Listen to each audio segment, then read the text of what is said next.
Okay, we're going to start out the second hour of the Cortland Economics Report, heard on all of these Genesis radio stations, with Eric Coffin from Vancouver, British Columbia. Eric, you're on, buddy. Thank you, Al. Good afternoon, ladies and gentlemen. Thank you all for coming. As David did, I of course want to thank the companies that made this possible by coming here to give you some great stories and update you on them, and to make this whole thing come together. And I want to take this point sort of halfway through the process here. I particularly want to thank Nicola, Sabrina, and Katie. Trust me, they did all of the heavy lifting. I just showed up and promised not to get gravy on my tie. That's pretty much it. I had nothing to do with any of the stuff that's working here, and probably everything to do with the stuff not so much. Pretty simple, straightforward topic, although it's an interesting one because area plays are one of those phrases that get used a lot in the junior resource business, and much like the phrase world class, the number of occurrences of the phrase are actually much more common than the activity that's described by them. There really aren't as many world-class deposits as most people on most junior stock exchanges would like you to believe, and there really aren't as many area plays. There have been commodity plays in the past decade or so, 2 or 3 of them.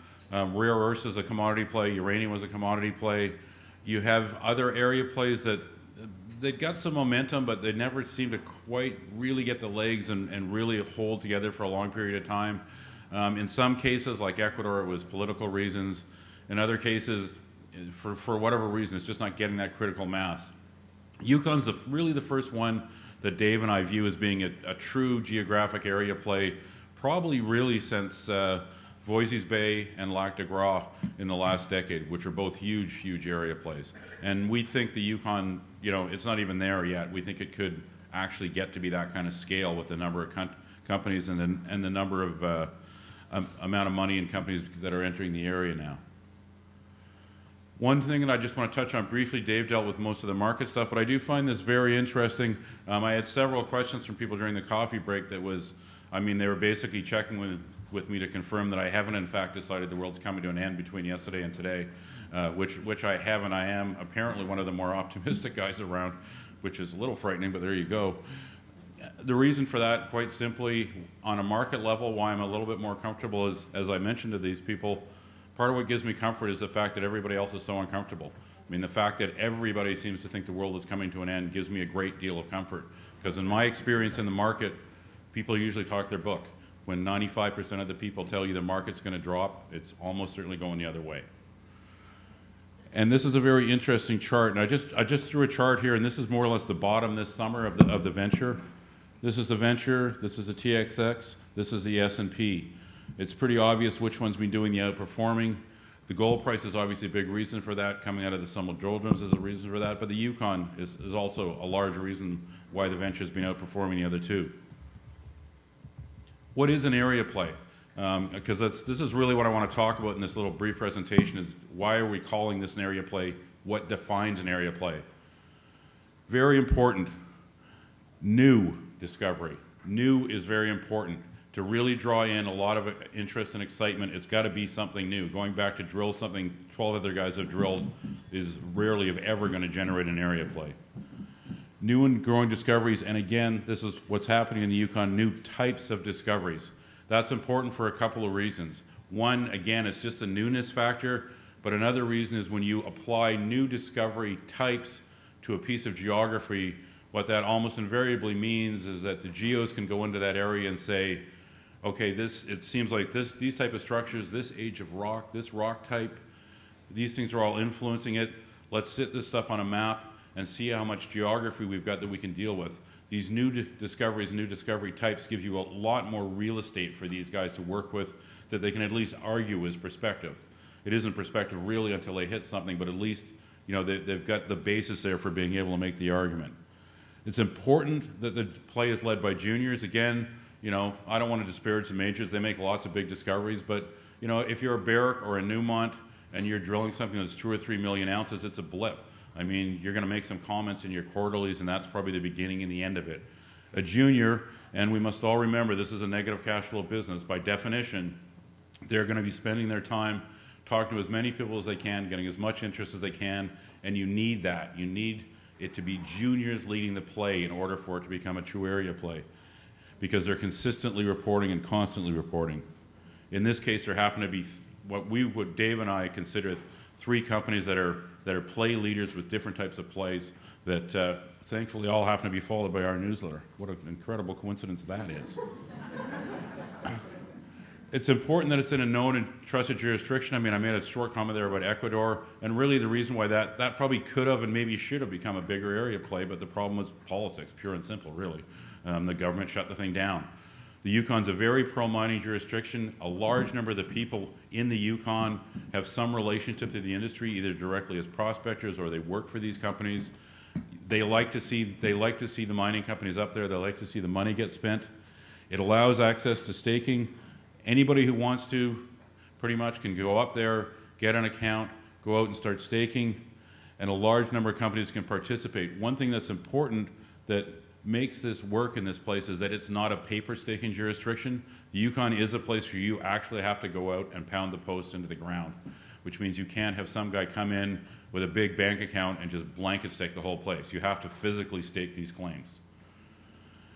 And there's enough early stage success, which of course we're seeing from a bunch of other companies, that allows other companies to also convince their shareholders and potential shareholders that it's a real play. That draws in more money, that draws in more companies, and it snowballs. That's how these things work. New discovery type, very, very briefly. I'm the stock guy, Dave's the rock guy. I'll probably just make an idiot of myself here, but anyway. Essentially 3 types of discovery, and I mean geological types. There's white gold. White gold is epithermal or transitional style. You've seen lots of these sorts of things, different but similar descriptions in places like Mexico, Central America. It's a well understood deposit model. People know how to target it. They know what to look for when they're looking for the smoke so they can try to find the fire. Rao has some of this as well, but the Tiger's probably epithermal. Osiris and some of the new ones appear to be sediment hosted. That's the Carlin model in Nevada. People love that, of course, because that's a model that's generated some extremely large deposits. That's part of the reason why they got so much mileage out of their recent news. The third one is 3Ace, nowhere near the other 2. Again, it's different than what we've normally seen, and remember, Dave does have experience in the area. Vein occurrences, as far as we can tell so far, it's very early days, but very, very high grade. You don't generally see really, really high grades like this. This is the kind of stuff you see pop up in places like Red Lake and that occasionally, but not so much in the Yukon before now.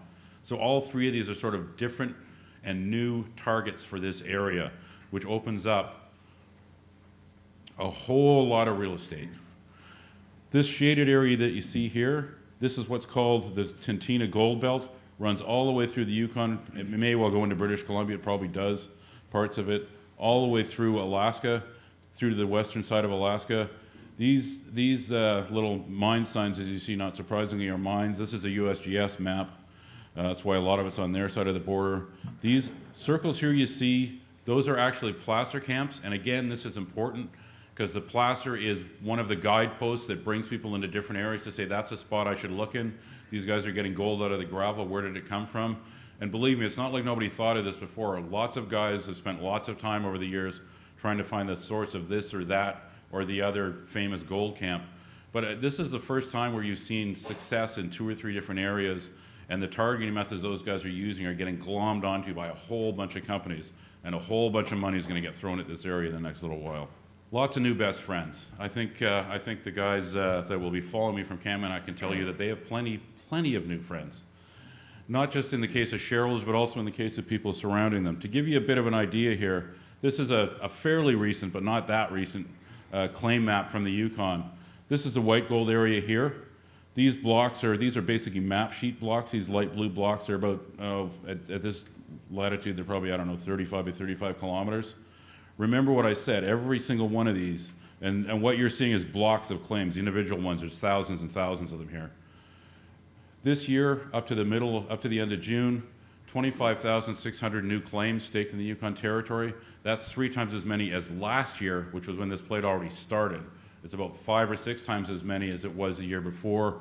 And this is to the end of June. And remember, for a claim to get recorded, it's very common in area plays for guys to be staking the same area. There's all kinds of stuff on top of each other. The recorder has to sift through all that stuff, and their count of claims is what they've sifted through and agreed to and approved and said, yes, you're the guy that staked that first. That's 25,000. God only knows what the actual number was. Here's another key that's been important to this area. This is a terrain map of the Yukon, and what this is basically a soil terrain map, and what this shows you, this sort of lime green area here, this is all stuff that was not glaciated in the last several glacial periods. I mean, people always think of being that far north, it must have been scraped off by glaciers over and over and over again. And certainly, you know, Canadians, central Canada, all through the Shield, that area's been glaciated numerous times. It's one of the reasons why it's tough to find stuff with soil surveys there, because the soil geologically actually isn't very old. A lot of this stuff is. This is where white gold is here. Rau's sort of over here. 3/8 is sort of a different story, but basically all of this differentially colored stuff, that's all areas where they have found soil in place for a long time. Soil surveys, deep auger surveys have been working well. That allows a whole bunch of guys to generate targets, blue sky, arm waving. That's what makes an area play happen. Legs. What gives it legs? $100 million plus, I would say, has been raised in about the last 2 months on this. There's a lot more on the way. 50 plus companies are now involved just in 2 or 3 areas in the Yukon. Again, there's a lot more on the way. I know for a fact there's a large number of private staking syndicates, a large number of private companies that you haven't seen anything from yet that'll be doing deals through the winter. I wouldn't be surprised to see 100 companies up there next year. 3 large-scale discoveries. That's what's driving this whole thing. They're new, they're high grade, they're exciting results. Huge volume of exploration results coming for the next 2 or 3 months. Because it's so busy up there, 4 labs have opened prep labs in Whitehorse, and even so, the lab backups are getting longer and longer. That kind of stinks for the companies, but it's actually good for you and me, because that basically stretches out the news flow and stretches out the exploration season, at least as far as the market's concerned. I expect to see drill results right into December this year. Promotion cycle is still very early for most participants. Not that many companies will really get a significant number of drill holes into anything this year. Most of them will be at the sampling and trenching part, and a lot of them maybe even just at the soil sampling. So there'll be a lot of fresh stories next year. Successful targeting method. I mean, a lot of people have talked about Sean Ryan, and he deserves the credit that he gets. Sean's one of those great success stories that people in our business love to see. He's probably one of the best off guys in Whitehorse now. He was at the other end of the scale only a couple of years ago. Put every cent he had into this stuff, and it's worked out great for him, and he's a great guy, and he deserves it. And he got people to focus again on this auger soil sampling. And in the case of companies that, certainly Kamnock, which is up next after me, this has worked very well, and that's given a lot of people encouragement, and that's going to generate a lot of targets that people believe in from these samples. A lot of them won't get drilled till next year, but people are going to be waiting and watching for this stuff. All of that's true, all of it's great. I think there's definitely more gains to be had in the next 2 or 3 months, but this is the Yukon. It gets cold up there, it gets dark up there. It's going to be a while before it warms up and lightens up again. We're expecting pretty large gains. There's still potential for that stuff going through the end of the year, but I think, and especially those of you that hopefully are in early on some of these stories that we talked about early, you know, a little common sense. I mean, take some money off the table. You want to be able to sleep at night. Bring your costs down on these things. Look for companies that are undervalued for resources. You know, if there's a bit of a dip in the winter, then some of these guys that are already well on the way to having resources could certainly start looking pretty cheap before the drilling starts again. There will be other guys that just don't get far enough along to really get any promotional boost this year, so there'll be fresh targets for speculation next year. We expect this to be very strong for at least another year, unless the world comes to an end, which I don't think is going to happen. There's enough fodder here to really keep this going for a while. We'd like to think we'll be able to buy a whole bunch of things cheap in March and April. But the one caveat I'll add is that Dave and I thought we'd be buying a whole bunch of things cheap last March and April, and it didn't actually work out that way.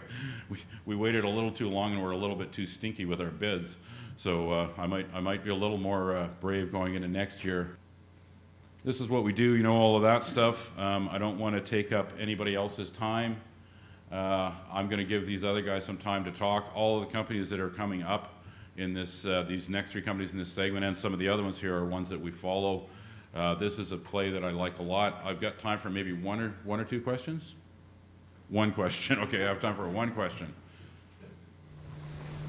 Who are the three, for somebody who's not familiar with the area? The three discovery, what we're calling the three discovery companies, three discovery types. I mean, Underworld was the original. They've been taken out by Kinross. White Gold area, it's Kaminak, which is coming up next. The Rao area, and Rao is actually one absolutely gigantic project that they staked. That's ATAC Resources, ATC. And 3ACE, which is a much newer thing, but we think might develop into something interesting in a totally different area, is a company by the name of Northern Tiger, NTR, and he's also going to be speaking after me. So I'm going to move on. I believe Tony's going to be doing the talking for Kaminak, Tony Rita. I mean, obviously, anybody that gets our stuff knows that we really like the company, even though we don't like Tony very much. But they've done a really good job this year, so we're going to let them talk anyway.